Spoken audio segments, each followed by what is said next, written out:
جاهز؟ نعم أكيد ومعانا الفنان سامحنا وقفناك وأنت في طريقك. نعم احنا سعيدين وجودك معانا اليوم في مهرجان أبو ظبي السينمائي. لو تكلمنا عن أهمية تواجدكم دائما في هذه المهرجانات التي تقام في الدول العربية وعندنا خاصة في الإمارات.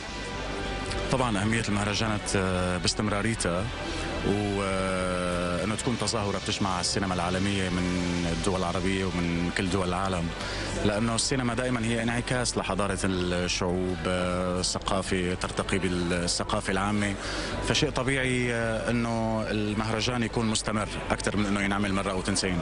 فهذا اللي عم يحققه مهرجان أبو ظبي السينمائي، ونحن بيشرفنا دائما أنه نكون موجودين. أكيد، وأنت دائما مراقب جيد للمهرجانات وخاصة مهرجان أبو ظبي السينمائي، هذه مش أول مرة أنت معانا.